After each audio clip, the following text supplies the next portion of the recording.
காஞ்சிபுரம் மாவட்டம் குணகரம்பாக்கம் பகுதியில் தரைப்பாலம் மேல் வெள்ள நீர் பாய்ந்து ஓடுகிறது. இந்நிலையில் ஆபத்தை உணராமல் அப்பகுதியில் மக்கள் சென்று வருகின்றனர். இதுகுறித்த கூடுதல் விவரங்களை வழங்குவதற்காக எமது செய்தியாளர் பூபாலன் இணைப்பில் இருக்கிறார். வணக்கம் பூபாலன், விரிவான விவரங்களை பதிவு செய்யலாம். வணக்கம் ரூபி. காஞ்சிபுரம் மாவட்டம் ஸ்ரீபெரும்புத்தூர் அடுத்து இருக்கக்கூடிய குணகரம்பாக்கம் பகுதியில் தரைப்பாலமானது அமைந்துள்ளது. இந்த நிலையில் காஞ்சிபுரம் அருகே உள்ள தாம்பல் ஏரி நீரானது நிரம்பி ஏரியிலிருந்து கலங்கள் வழியாக உபரி நீரானது வெளியேறி வரக்கூடிய நிலையில் இந்த உபரி நீரானது கூவம் ஆற்றுக்கு இந்த தரைப்பாலத்தின் வழியாக செல்வது வழக்கம்.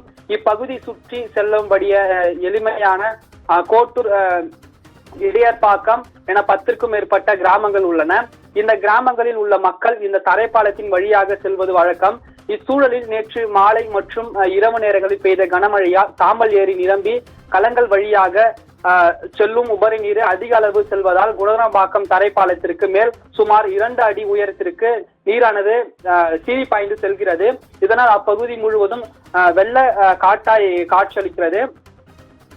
ஏற்கனவே 2 வருடத்திற்கு முன்பாக இந்த இடத்தின் பகுதியை சேர்ந்த ஒரு சிறுவன் நீரில் அடித்து செல்லப்பட்டு உயிரிழந்த சம்பவம் சோகத்தை ஏற்படுத்தியிருந்தது.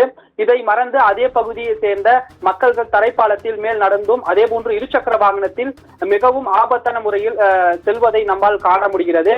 ஆகவே இந்த சாலையின் போக்குவரத்தை துண்டித்து மீண்டும் உயிரிழப்பு ஏற்படாத வகைய வண்ணம் அதனை பாதுகாக்க வேண்டும் என மாவட்ட நிர்வாகத்திற்கும் காவல்துறைக்கும் சமூக ஆர்வலர்கள் தொடர்ந்து கோரிக்கை வைத்து வருகின்றனர். ரூபி, விவரங்களை வழங்கியமைக்கு நன்றி பூபாலன்.